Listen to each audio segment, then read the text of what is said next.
તો ચાલો GD ગોયનકા public સ્કૂલના શૈક્ષણિક અભિગમને જરા નજીકથી જોઈએ. એ સમજવાનો પ્રયત્ન કરીએ કે ભવિષ્યના તેજસ્વી દિમાગને તેઓ આખિરે ઘડી કેવી રીતે રહ્યા છે. વાતની શરૂઆત થાય છે એક આંકડાથી 1492. હવે આ ખાલી એક નંબર નથી. આ લખનૌની જીડી ગોયનકા પબ્લિક સ્કૂલમાં ભણતા વિદ્યાર્થીઓની કુલ સંખ્યા છે. વિચાર કરો, આટલા મોટા અને અલગ અલગ બેકગ્રાઉન્ડના સ્ટુડન્ટ્સને એકસાથે ભણાવવા એ પોતે જ એક મોટો પડકાર છે, ખરું? અને આ જ વાત આપણને એક બહુ મોટા અને મહત્વના સવાલ પર લાવીને ઊભો રાખે છે. લગભગ 1500 વિદ્યાર્થીઓને એવા ભવિષ્ય માટે કઈ રીતે તૈયાર કરવા, જે કેવું હશે એની આપણને આજે ખબર પણ નથી. એક એવું ભવિષ્ય જ્યાં નોકરીઓ, ટેકનોલોજી, સમાજ બધું જ કદાચ આજે આપણે જે જોઈએ છીએ એના કરતાં સાવ અલગ હશે. તો આ સ્કૂલ પાસે આનો જવાબ શું છે? એમનો જવાબ છુપાયેલો છે એકદમ ડિટેલ્ડ બ્લુપ્રિન્ટમાં, અને એ છે એમનો એન્યુઅલ પેડગોજિકલ પ્લાન, એટલે કે વાર્ષિક શૈક્ષણિક યોજના. અને હા, આ ખાલી એક કાગળનો ટુકડો નથી, આ તો એક આખી સ્ટ્રેટેજી છે, એક રોડમેપ છે કે દરેક વિદ્યાર્થીને ભવિષ્ય માટે કેવી રીતે તૈયાર કરવો. અને એમનો આ જે આધુનિક એપ્રોચ છે ને, એ આપણી નેશનલ એજ્યુકેશન પોલિસી 2020 સાથે એકદમ બંધ બેસતો છે. પોલિસી પણ એ જ કહે છે કે હવે શિક્ષણ ઘોખળપટ્ટીવાળું નહીં, પણ એવું હોવું જોઈએ જે વિદ્યાર્થીઓને ગંભીરતાથી વિચારતા અને પ્રોબ્લેમ સોલ્વ કરતા શીખવે. ઓકે, તો આ બ્લુપ્રિન્ટનો પહેલો હિસ્સો જોઈએ, એમનું વિઝન એટલે કે ધ્યેય.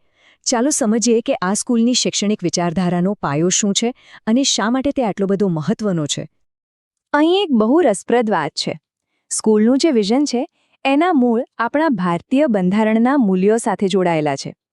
એટલે શિક્ષણ માત્ર ભણતર પૂરતું સીમિત નથી રહેતું, પણ એ ન્યાય, સ્વતંત્રતા અને સમાનતા જેવા રાષ્ટ્રીય સિદ્ધાંતો સાથે પણ જોડાઈ જાય છે. જો એમના મિશનની હાઇલાઇટ્સ જોઈએ તો એકદમ સ્પષ્ટ છે. તેઓ ટોપ ક્વોલિટીનું સર્વાંગી શિક્ષણ આપવા માંગે છે. એવું વાતાવરણ બનાવવા માંગે છે જે સુરક્ષિત હોય, જ્યાં વિદ્યાર્થીઓનો ઉછેર સારી રીતે થાય, એમની અંદર છુપાયેલી પ્રતિભા અને ક્ષમતાને બહાર લાવવી અને સારા નાગરિક અને જવાબદાર વ્યક્તિ બનવા માટે પ્રોત્સાહિત કરવા. આ બધા એમના મુખ્ય ધ્યેયો છે. ઠીક છે, વિઝન તો બહુ મોટું છે, પણ સવાલ એ છે કે આ બધું ક્લાસરૂમમાં લાગુ કેવી રીતે થાય છે. તો ચાલો હવે એ જ જોઈએ. આ એ ભાગ છે જ્યાં થિયરી પ્રેક્ટિસમાં ફેરવાય છે.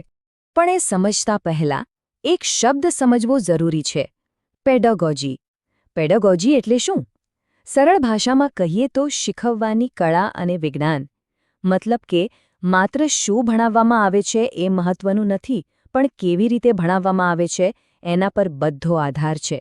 અને આ કેવી રીતે જ બધો ફેર પાડે છે.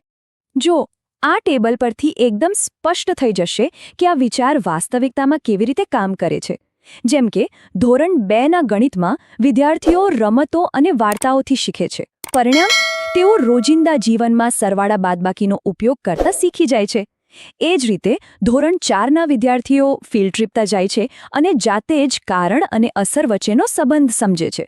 અને ધોરણ 7 સુધી પહોંચતા ડિબેટ્સ અને લેબ એક્સપેરિમેન્ટ્સ દ્વારા તેઓ ડેટાનું વિશ્લેષણ કરતા શીખી જાય છે. આને કહેવાય પ્રેક્ટિકલ લર્નિંગ. એટલે આ બધાનો મુખ્ય હેતુ શું છે? ગોલ એક જ છે: વિદ્યાર્થીઓને પેસિવ લિસનરમાંથી એક્ટિવ લર્નર બનાવવા. એટલે કે તેઓ ખાલી બેસીને સાંભળે નહીં, પણ સવાલો પૂછે, જાતે શોધખોળ કરે અને પોતાની જિજ્ઞાસાથી શીખે. પણ આવું શિક્ષણ દરેક વિદ્યાર્થી સુધી પહોંચે એના માટે એક મજબૂત સપોર્ટ સિસ્ટમ હોવી ખૂબ જરૂરી છે. તો ચાલો જોઈએ કે આ સ્કૂલ દરેક વિદ્યાર્થીની અલગ અલગ જરૂરિયાતોનું ધ્યાન કેવી રીતે રાખે છે. જો આપણે સ્ટુડન્ટ બોડી પર નજર કરીએ તો અહીં 870 છોકરાઓ અને 622 છોકરીઓ છે. આ આંકડા આપણને બતાવે છે કે સ્કૂલની સપોર્ટ સિસ્ટમ કેટલી ડાયવર્સ હોવી જોઈએ, કારણ કે દરેક વિદ્યાર્થીની જરૂરિયાત અલગ હોય છે. અને જે વિદ્યાર્થીઓને શીખવામાં ખાસ મદદની જરૂર હોય એમના માટે તો એકદમ સ્પષ્ટ અને સિસ્ટમેટિક પ્રોસેસ છે. પહેલાં ટીચર્સ એવા વિદ્યાર્થીઓને ઓળખે છે. પછી કાઉન્સલર ખાસ ટૂલ્સથી એમનું એનાલિસિસ કરે છે. એના આધારે દરેક માટે એક કસ્ટમાઇઝ્ડ પ્લાન બને છે અને છેલ્લે એ પ્લાનની નિયમિત રીતે સમીક્ષા પણ થાય છે, જેથી પ્રોગ્રેસ પર નજર રાખી શકાય. આ એક ખૂબ જ પ્રોફેશનલ અને અસરકારક પદ્ધતિ છે. અને વાત ખાલી ભણતરના સપોર્ટની નથી, સ્કૂલ વિદ્યાર્થીઓની ઓવરઓલ વેલબિંગ એટલે કે એમની સંપૂર્ણ સુખાકારી પર પણ એટલું જ ધ્યાન આપે છે. રેગ્યુલર મેડિકલ ચેકઅપ હોય, પર્સનલ સેફટી અને સાયબર ક્રાઇમ પર વર્કશોપ હોય કે પછી જરૂર પડે વ્યક્તિગત અને ગ્રુપ કાઉન્સેલિંગ.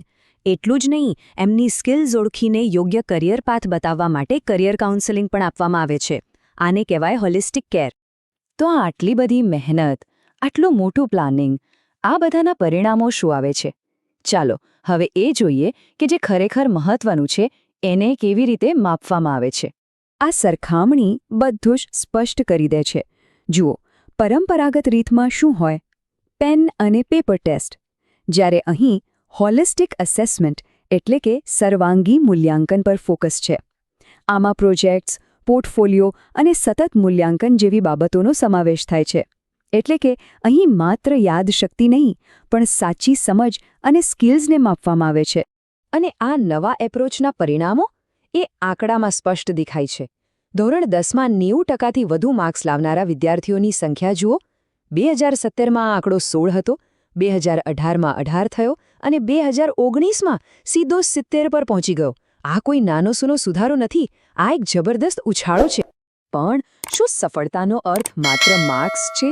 ના, આ બ્લુપ્રિન્ટનો અંતિમ ધ્યેય તો એવા નાગરિકો તૈયાર કરવાનો છે જે ભવિષ્ય માટે સંપૂર્ણપણે તૈયાર હોય. અને આ કામ ક્લાસરૂમની 4 દિવાલોની બહાર પણ થાય છે. સ્કૂલની ફિલોસોફી એકદમ સાફ છે. સાચી સફળતા માત્ર સ્કોરકાર્ડમાં નથી, પણ વિદ્યાર્થીના ચારિત્ર્ય, એની ક્રિએટિવિટી અને સમાજ પ્રત્યેની ભાવનાના વિકાસમાં છે. એટલે જ અહીં એક્સ્ટ્રા કરિક્યુલર એક્ટિવિટીઝ કોઈ ઓપ્શનલ વસ્તુ નથી, પણ શિક્ષણનો એક અભિન્ન અંગ છે. અને આ એક્ટિવિટીઝની રેન્જ પણ જુઓ, કેટલી વિશાળ છે. એક તરફ આપણી સંસ્કૃતિ અને વારસાની ઉજવણી છે, તો બીજી તરફ ગ્રાફિક ડિઝાઇનિંગ અને ડિબેટ્સ જેવી ક્રિએટિવ આર્ટ્સ છે. પર્યાવરણ પ્રત્યે જાગૃતિ માટે વૃક્ષારોપણના કાર્યક્રમો છે.